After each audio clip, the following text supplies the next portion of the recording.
Hello friends, नमस्कार। तो कैसे हैं आप लोग? उम्मीद है कि अच्छे होंगे और अपनी तैयारी अच्छे से कर रहे होंगे। तो दोस्तों, आज के इस वीडियो में हम लोग पढ़ेंगे टीएटी परीक्षण। क्या पढ़ेंगे दोस्तों? टीएटी परीक्षण, और समझेंगे कि क्या होता है हमारा टीएटी परीक्षण। सॉरी दोस्तों, और इसका उपयोग कैसे करते हैं किसी व्यक्ति के व्यक्तित्व के परीक्षण को जांचने में दोस्तों। तो चलिए दोस्तों, हम लोग शुरू करते हैं अपना वीडियो। तो देखिए, हमारा टॉपिक है क्या? टीएटी परीक्षण। क्या है दोस्तों? टीएटी परीक्षण, जिसका पूरा नाम या फुल फॉर्म दोस्तों हमारा होता है थीमेटिक अपरसेप्शन टेस्ट। क्या होता है दोस्तों? थीमेटिक अपरसेप्शन टेस्ट होता है, और हिंदी में दोस्तों इसका नाम होता है प्रासंगिक अंतर्बोध परीक्षण है दोस्तों। क्या होता है? प्रासंगिक अंतर्बोध परीक्षण। याद कर लीजिएगा, इसको रट लीजिएगा, बहुत ही इंपॉर्टेंट है दोस्तों। टेट सीटेट में हर एक जगह कहीं ना कहीं पूछा जाता है दोस्तों। टेट के लिए तो बहुत इंपॉर्टेंट है दोस्तों। चलिए आगे देखते हैं। तो ये आपका क्लियर हो गया। टीएटी का फुल फॉर्म क्या होता है? थीमेटिक परसेप्शन टेस्ट, प्रासंगिक अंतर्बोध परीक्षण। क्लियर हो गया। चलिए अब देखिए, इसका प्रतिपादन किसने किया था? तो प्रतिपादन जो किए थे वो मार्गन यो मर्रे दोस्तों। कहीं कहीं आपको मर्रे मिल जाएगा और कहीं कहीं आपको मुर्रे मिल जाएगा, तो ध्यान दीजिएगा। प्रतिपादन किसने किया था? मार्गन यो मुर्रे ने किया था। कब किया था? 1935 में किया था दोस्तों इसका प्रतिपादन। ठीक, तो यहां तक क्लियर हो गया। प्रतिपादन किसने किया? मार्गन यो मुर्रे ने किया। कब? 1935 में किया। अब दोस्तों थोड़ा सा इसके बारे में आप सारांश समझ लीजिए, तो कहानी अच्छे समझ में आएगी। दोस्तों इसमें क्या होता है कि इसमें कुछ कार्ड होते हैं, और कार्डों पर क्या होता है, एक चित्र बना होता है, और उसी चित्र में क्या किया जाता है कि उसी चित्र को आपको दिखाया जाता है। क्या होगा? चित्र को दिखाया जाएगा और उसमें बताया जाएगा, इसमें देखिए चित्र बना है, इसका कहानी को आप इस पॉइंट से शुरू करेंगे। स्टार्टिंग, कहानी का एक स्टार्टिंग बताया जाएगा, एक कहानी का अंत बताया जाएगा, और आपको उस चित्र को देख करके आपको बीच की कहानी बनानी पड़ेगी। यही हमारा होता है दोस्तों पूरा टीएटी परीक्षण। तो दोस्तों आगे हम देखते हैं, इसके बारे में कुछ और समझते हैं, तो आपको अच्छे से समझ में आएगा। चलो देखते हैं क्या है दोस्तों। तो टीएटी परीक्षण में अभी हम क्या बताएं आपको? कार्ड होगा। कार्डों की संख्या कितनी होगी? 31, 31 कार्ड होंगे। 31 कार्ड में से दोस्तों क्या होगा? 30 कार्ड पर चित्र बने होंगे, और एक कार्ड हमारा क्या होगा दोस्तों? सादा होगा। याद रखिएगा, कितने कार्ड? 31 कार्ड, 31 मतलब 31 कार्ड होंगे, और 30 कार्ड पर चित्र बने होंगे। एक कार्ड कैसा होगा दोस्तों? सादा होगा। अब देखिए 30 कार्ड जो हमारे रहते हैं उनको भी 3 भागों में बांट दिया जाता है। कैसे? 10 कार्ड हमारा पुरुषों के लिए होता है, 10 कार्ड स्त्रियों के लिए, और 10 कार्ड स्त्री और पुरुष दोनों के लिए होता है। ध्यान रखिएगा, पूरा एक एक पॉइंट याद करते हुए चलिए दोस्तों। अब दोस्तों एक एक पॉइंट को आपको याद करते हुए चलना। कैसे? कितने कार्ड थे? 30 कार्ड थे। सॉरी दोस्तों, कितने कार्ड थे? 31 कार्ड थे। 30 कार्ड पर चित्र बने थे, और हमारा 10 कार्ड सादा था। सॉरी दोस्तों, एक कार्ड हमारा कैसा था? सादा था। और 10 कार्ड किसके लिए? पुरुष के लिए। 10 कार्ड स्त्री के लिए, और 10 कार्ड पुरुष और स्त्री दोनों के लिए थे। यहां तक क्लियर हो गया होगा दोस्तों। अब देखिए, अभी हम आपको स्टोरी बताए हैं जो उसी के ऊपर सब बेस है। क्या है दोस्तों? चित्र वाले कार्डों को देखकर उस पर एक कहानी बनानी होती है, जिसका प्रारंभ और अंत बता दिया जाता है। आपको कहानी का प्रारंभ बता दिया जाएगा और अंत बता दिया जाएगा। अब आप क्या करेंगे? उस पर कहानी बनाएंगे। मतलब कोई व्यक्ति रहेगा, जो भी व्यक्ति उसको का परीक्षण दोस्तों किया जाएगा, वो व्यक्ति उस पर एक कहानी बनाएगा। अब देखिए, जब व्यक्ति कहानी बना लेगा तो उस कहानी में व्यक्ति का सब कुछ दोस्तों, जैसे कि व्यक्ति का देखा जाएगा तो उसके अंदर में क्या शैक्षिक जो उपलब्धियां होंगी, जो भावनात्मक उपलब्धियां होंगी, संवेगात्मक उपलब्धियां होंगी, मतलब जिस प्रकार से उसका थिंकिंग इंटरनल और एक्सटर्नल व्यवहार होगा, मतलब अपने व्यवहार या अपनी समझ के ऊपर वो व्यक्ति कहानी को बनाएगा। अब उसी कहानी के द्वारा हम व्यक्ति के व्यक्तित्व का मूल्यांकन कर लेते हैं दोस्तों, और यही सब प्रक्रिया हमारी क्या कहलाती है दोस्तों? टीएटी परीक्षण कहलाता है। क्या कहलाता है? टीएटी परीक्षण कहलाता है। उम्मीद है आपको समझ में आ गया होगा। ठीक, यही हमारा होता है दोस्तों टीएटी परीक्षण। बहुत टफ नहीं होता, बहुत आसान होता है। अब देखिए इसकी विशेषताएं कुछ होती हैं। अब इसकी विशेषताएं क्या क्या होती हैं समझते हैं। देखिए अब देखिए क्या होता है, अभी हम बताए हैं कि व्यक्ति के किस किस मूल्यों का आप मूल्यांकन कर लेंगे। पहला, व्यक्ति का संवेगात्मक समझ क्या है, ठीक, व्यक्ति का शैक्षिक समझ क्या है, व्यक्ति का हमारा व्यक्तित्व कैसा है, या व्यक्ति का व्यवहार कैसा, सामाजिक वातावरण कैसा, व्यक्ति के सब कुछ मूल्यांकन हम कर सकते हैं इस परीक्षण में। इसीलिए दोस्तों इस परीक्षण को क्रिया प्रधान परीक्षण कहा जाता है। क्या कहा जाता है? क्रिया प्रधान परीक्षण कहा जाता है। ठीक है, इस परीक्षण को क्या कहा जाता है? क्रिया प्रधान परीक्षण। ध्यान रखिएगा आप लोग। आगे देखिए, देखते हैं। अब देखिए इसमें कुछ कमियां पाई जाती हैं दोस्तों। कमियां क्या पाई जाती है? सभी में ये कमियां होती है। हर एक परीक्षण में अभी आप पढ़ेंगे कि सभी परीक्षण में ये कमी होती है। क्या होती है कि इसको हम 100% नहीं, किसी व्यक्ति के बारे में एक कहानी से हम कैसे पता कर सकते हैं कि किसी व्यक्ति का व्यक्तित्व कैसा है, कुछ उसके बारे में मालूम कर सकते हैं दोस्तों ये कैसा है। ठीक है, तो इसको आप लोग ध्यान दीजिएगा कि अगर इसके बारे में पूछा जाए कि इसमें सबसे बड़ी कमी क्या है, इसमें कमी क्या है, तो किसी व्यक्ति के व्यक्तित्व के बारे में हम 100% नहीं मान सकते हैं कि ये क्या होता है कि सब कुछ सही मापन करता है। क्लियर हो गया? चलिए दोस्तों अब हम आगे बढ़ते हैं। अपना सेकंड टॉपिक हमारा क्या है? CAT। क्या है दोस्तों? CAT, जिसको कहते हैं बाल अभिबोधन परीक्षण, या कहते हैं बालक अंतर्बोध परीक्षण।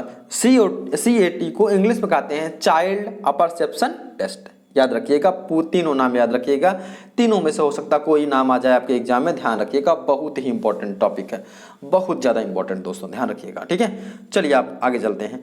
अब देखिए इसका प्रतिपादन किसने किया था? प्रतिपादन किसने किया था दोस्तों? द लियोपोल्ड बैलक एवं सेरेल बैलक। कहीं कहीं आपके बुक में लिखा होगा ये नहीं थे, तो दोस्तों आप मान लीजिएगा लियोपोल्ड बैलक और सोरेल बैलक ने इसका प्रतिपादन किया था। आगे देखिए, यह परीक्षण दोस्तों सबसे इसमें ज्यादा इंपॉर्टेंट आपको समझने वाली बात यह है कि यह जो परीक्षण है केवल बच्चों के लिए बनाया गया है। क्या परीक्षण? यह परीक्षण बच्चों के लिए बनाया गया, क्योंकि CAT का फुल फॉर्म ही होता है चाइल्ड अपरसेप्शन टेस्ट। ठीक, अब देखिए आप पढ़े थे TAT में कितने कार्ड थे? 31 कार्ड थे, लेकिन इसमें कार्ड कम हो जाएंगे क्योंकि बच्चों के लिए परीक्षण कर रहे हैं तो 10 कार्ड हो जाएंगे। और जो परीक्षण किया जाएगा, जैसा परीक्षण आपका TAT में किया गया था वैसा ही परीक्षण किसमें? आपके CAT में भी किया जाएगा। किसमें? CAT में भी वैसा परीक्षण किया जाएगा जैसा आपका TAT में किया गया था। क्लियर है? अगर आप TAT समझ गए होंगे तो CAT आराम से समझ लेंगे दोस्तों। जैसा परीक्षण वहां किया जाएगा वैसा परीक्षण यहाँ किया जाएगा।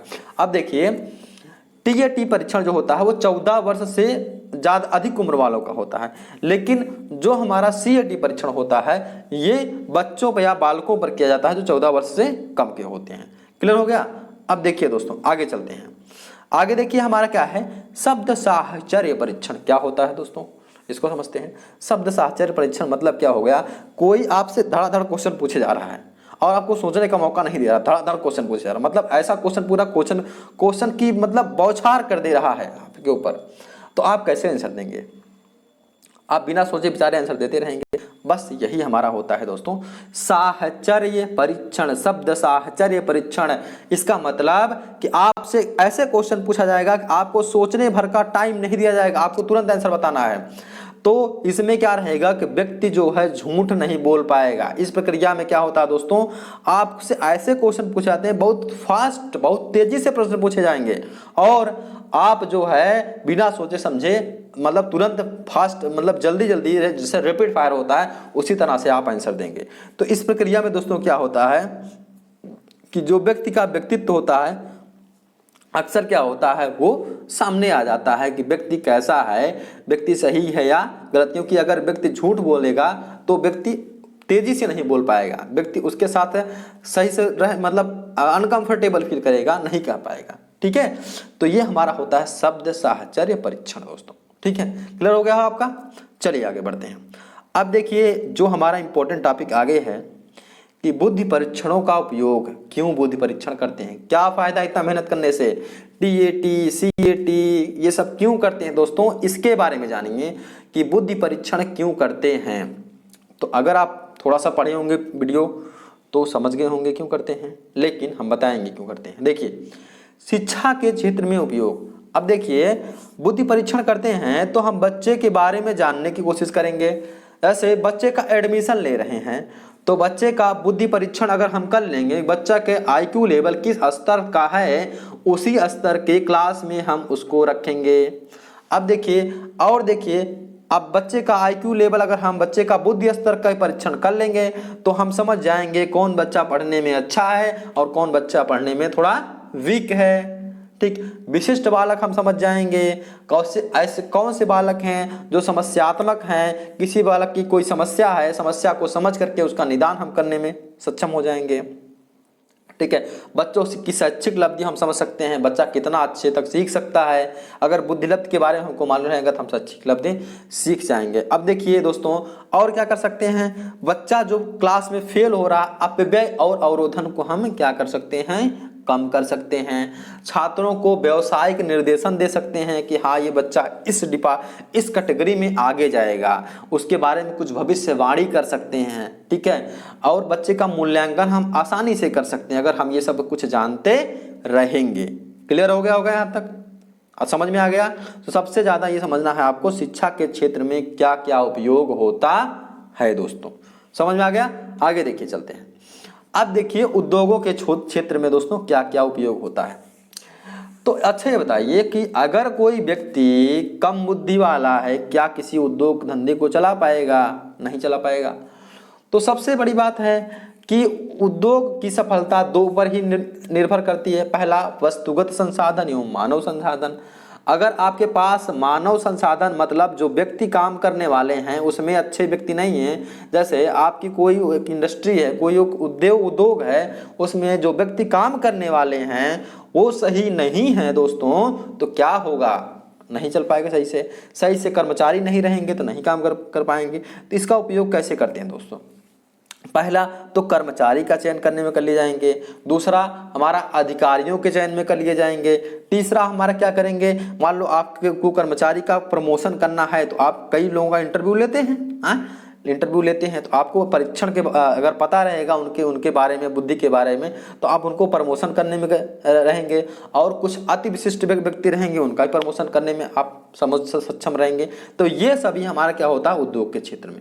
आगे देखिए दोस्तों व्यवसाय के क्षेत्र में क्या होता है, इसको तो आप अपने से भी कर ले जाएंगे, बहुत आसान होता है दोस्तों, ये आपको अपने से समझ लाएंगे, कर ले जाएंगे। अब देखिए व्यवसाय के क्षेत्र में क्या होगा, वैसे क्या होगा, कर्मचारियों का चयन करने में, कर्मचारियों का कार्य विभाजन करने में, कर्मचारियों का प्रमोशन करने में। सैन्य के क्षेत्र में क्या हो जाएगा, सैन्य का जैसे सैनिकों का चयन करने में और सैनिकों के अधिकारियों का चयन करने में, मतलब सैनिकों का किस प्रकार से, मतलब सैनिकों का जिस प्रकार का बुद्धि स्तर होगा उसी हिसाब से उनके अधिकारियों का चयन करेंगे। हाँ इस अधिकारी को ऐसे लोग ऐसे व्यक्ति कर मतलब हैंडल कर पाएंगे। ठीक है, तो इस प्रकार से हमारा होता है। और अनुसंधान के क्षेत्र में आप समझ रहे हैं अगर कोई रिसर्च करना हो, कोई प्रयोग करना हो तो उसमें जो बुद्धि लेवल के व्यक्ति होने चाहिए, अच्छे खासे आईक्यू लेवल के व्यक्ति होना चाहिए। तो ये हमारा क्या होता है, बुद्धि परीक्षणों का उपयोग होता है दोस्तों। क्लियर हो गया होगा, एक बार दोबारा आप इसका रिवीजन कर लीजिएगा, कैसे बुद्धि परीक्षण का उपयोग कहाँ कहाँ होता है। पहला शिक्षा के क्षेत्र में क्या क्या होता है आप लोग समझ गए होंगे, उद्योग के क्षेत्र में क्या क्या होता है समझ गए होंगे, व्यवसाय के क्षेत्र में क्या क्या होता है समझ गए होंगे, सैन्य के क्षेत्र में क्या क्या होता है समझ गए होंगे, और अनुसंधान के क्षेत्र में क्या क्या होता है दोस्तों, ये आपको क्लियर हो गया होगा। अब चलिए हम देखते हैं आगे देखिए दोस्तों बुद्धि परीक्षण की कुछ सीमाएं क्या होती है दोस्तों। ये ज़्यादा इंपॉर्टेंट नहीं है बट कुछ इंपॉर्टेंट है आपके लिए, थोड़ा सा देख लीजिए। अब देखिए दोस्तों बुद्धि परीक्षण की क्या क्या सीमाएं होती हैं। जैसा कि अभी हम पहले कुछ आपको बता रहे थे कि बुद्धि दोस्तों मापन तो कर सकता है हम किसी व्यक्ति का, लेकिन 100% एक्यूरेट मापन नहीं कर सकता है। आप 100% नहीं बता सकते हैं किसी व्यक्ति के बारे में इस व्यक्ति का बुद्धि स्तर कितना है। ठीक है, तो व्यक्ति के बारे में हम मापन कर सकते हैं लेकिन कुछ सीमित मापन कर सकते हैं दोस्तों, सही बुद्धि का मापन हम नहीं कर सकते हैं, ध्यान दीजिएगा। ठीक है। तो यही हमारा इसका जो मुख्य जो सीमा होती है यही होती है दोस्तों, ठीक है। इसके अलावा सभी होते हैं, लेकिन कई होते हैं दोस्तों, लेकिन ये आप ध्यान रखिएगा सबसे इंपॉर्टेंट आपका यही है। वैसे जल्दी पूछा नहीं जाएगा, और पूछा जाएगा तो ये अपना आप ध्यान लीजिएगा कि व्यक्ति का सीमा जो है, मतलब व्यक्ति का जो मापन हो सकता है, बुद्धि का सीमा कुछ भी हो सकता है, 100% एक्यूरेट मापन नहीं किया जा सकता है दोस्तों, ठीक है। और देखिए व्यक्ति के जो परीक्षण के प्राप्तांक होते हैं वो अनेक कारकों से प्रभावित होते हैं, ठीक है। और हो सकता है मतलब जब आप बुद्धि का परीक्षण कर रहे हो तो उसके दिमाग में कुछ और चल रहा हो, उसने कुछ और आंसर दे दिया हो, तो बहुत सी ढेर सारे फैक्टर हो सकते हैं इसके। लेकिन नॉर्मली सी बात है कि इसमें कोई भी चीज़ होती है वो 100% परफेक्ट नहीं कर पाएंगे, यही इसकी सीमा होती है दोस्तों। तो दोस्तों आज का वीडियो ये रहा। दोस्तों वीडियो कैसा लगा, उम्मीद है कि वीडियो पसंद आई होगी। तो वीडियो पसंद आई हो तो वीडियो को शेयर जरूर कर देना दोस्तों अपने दोस्तों के पास। और दोस्तों चैनल को सब्सक्राइब नहीं किए हो तो सब्सक्राइब कर लीजिए, और वीडियो के नीचे कमेंट करके जरूर बताइएगा अगर कोई चीज़ समझ में नहीं आया हो या कोई कमी बची हो उसके बारे में जरूर कमेंट करिएगा दोस्तों। मिलते हैं नए वीडियो में, तब तक के लिए अपना ख्याल रखिए। जय हिंद, वंदे मातरम।